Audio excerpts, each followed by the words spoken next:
예수 그 이름은 구원한다는 뜻이죠. 구원이 뭘까요? 인간이 해결할 수 없는 죄 문제가 해결되는 것입니다. 지옥의 문제가 해결되는 것입니다. 천국의 문이 열려지는 것입니다. 우리는 거기서 살 존재들이기 때문에 이 세상에 승리하며 살아가게 되는 것입니다. 이 땅에서 인정받는 게 하나님 앞에서 인정받는 게 아니라고 하는 것입니다. 이 세상의 가치가 하나님 나라 평가 기준이 아니라고 하는 것입니다. 묻습니다. 도전합니다. 예수님이 여러분의 이름을 아실까요? 여러분을 기다리고 계실까요? 기뻐 반겨 맞아 주실까요? 여러분, 인생의 끝자락에 가보셨습니까? 저는 소년 시절에 높은 나무에서 떨어졌어요. 그 짤막한 시간에 철학자가 되더라고요. 한숨학교를 개척하기 전이었으니 30년이 훌쩍 더 지난 일이네요. 제가 부흥회를 인도하러 가다가 자동차 사고를 만나서 자동차가 구르는 경험을 했습니다. 여러분, 그때 무슨 생각이 드는지 아십니까?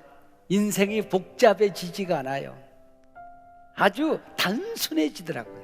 아, 이렇게 인생이 끝나는 것이구나, 하나님 앞에 가는 게 인간이구나 하는 것을 깨닫게 되더라, 그런 적입니다. 순진한 과학자들은 제4차 산업혁명이 인류의 유토피아를 가져다 줄 것이라고 기대에 부풀어 있습니다. 아마 몇 년 지나지 않아서 도로에는 자율주행 무인 자동차가 달리겠지요. 지금도 인공지능 AI 왓슨이 의사입니다. 의사 인공지능 로봇입니다. 지구 끝에서 반대편에는 환자를 진료합니다. 수술해요. 그리고 치료하는 세상이 되어졌습니다. 그러나 여러분, 제4차 산업혁명이 아니라 제5차 산업혁명이 와도 윤리가 없는 과학은 인간이 만든 AI에 의하여 지배당하는 날이 올 수도 있는 거예요. 금년 2020 베리타스 포럼 고려대학교 주강사는 온라인으로 초대되었습니다마는 옥스퍼드 대학교의 존 레노스라는 교수입니다. 이분이 재미있는 강연을 했습니다. 코로나 바이러스 세상 하나님은 어디에? 하는 강연이었습니다. 그러나 바이러스 세상은 인간으로 하여금 회개하게 만들어준다 하는 것입니다. 그리고 인간이 얼마나 유한한 존재인가 하는 것을 깨닫게 된다는 겁니다. 영국 무신론자 리차드 도킨슨의 주장을 조목조목 반박하는 장면에서 그는 그렇게 이야기합니다. 무신론자들의 그 어마어마한 연구와 주장은 인간의 고통, 아픔, 죽음 문제에 대한 어떤 대답도 주지 못했다, 어떤 해결도 주지 못했다. 무신론자들은 마지막 남은 인간의 희망, 구원의 희망을 빼앗아갔다. 그들은 악한 자이다라고 얘기했습니다. 예수 그 이름은 인간이 지은 이름이 아닙니다. 그분을 이 땅에 보내주신 아버지 하나님이 친히 지으신 이름이죠. 오늘 본문입니다. 무서워하지 말라, 그에게 잉태된 자는 성령으로 된 것이라. 아들을 낳으리니 이름을 예수라 하리라. 이름을 예수라 하리라. 그래서 우리가 하나님 앞에 나아가게 될 때에 하나님이 지으신 그 이름으로 나아가게 되는 것입니다. 예수 그 이름은 구원한다는 뜻이죠. 구원이 뭘까요? 인간이 해결할 수 없는 죄 문제가 해결되는 것입니다. 지옥의 문제가 해결되는 것입니다. 천국의 문이 열려지는 것입니다. 우리는 거기서 살 존재들이기 때문에 이 세상에 승리하며 살아가게 되는 것입니다. 순간순간을 감사하며 살아가게 되는 것입니다.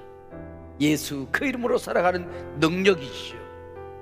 너희가 무엇이든지 아버지께 구하는 것은 내 이름으로 주시리라. 예수님의 이름으로 주신다고. 지금까지 너희가 내 이름으로 아무것도 구하지 않아서는 무엇이든지 원하는 대로 구하라. 내가 즉시 내 이름으로 주시라. 주님 말씀하십니다. 베드로의 말씀을 들어보실래요? 은과 금은 내게 없거니와 내게 있는 것으로 내게 주노니 일어나 걸어라. 교회가 힘 있는 공동체는 교회의 권세가 예수의 이름이 우리에게 있기 때문입니다. 교회는 예수 이름으로 세상을 섬기는 공동체죠. 여러분, 인생에 어떤 난제가 있고 위기가 있고 고난이 있어도 천하인간의 구원을 얻을 만한 다른 이름을 우리에게 주신 일이 없느니라 믿으시기를 바랍니다. 오늘 말씀을 맺으면서 먼저는 제가 저 자신에게 도전을 남기고 싶어요. 그리고 여러분 한 분 한 분에게 오늘 도전을 남깁니다. 우리가 예수님의 이름을 붙들고 살아가는데 예수님이 내 이름을 아실까요? 우리가 하나님 앞에 섰을 때에 그분이 나를 기뻐 반겨 맞으실까요? 사랑하는 아들아, 딸아, 너 올 줄 알았어, 어서 와, 기뻐 나를 반겨 맞아 주실까요? 이 땅에서 유명한 것이 예수님 앞에 유명한 게 아니라고 하는 겁니다. 이 땅에서 인정받는 게 하나님 앞에서 인정받는 게 아니라고 하는 것입니다. 이 세상의 가치가 하나님 나라 평가 기준이 아니라고 하는 것입니다.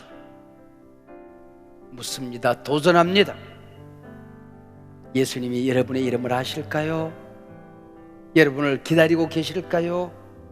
기뻐 반겨 맞아 주실까요?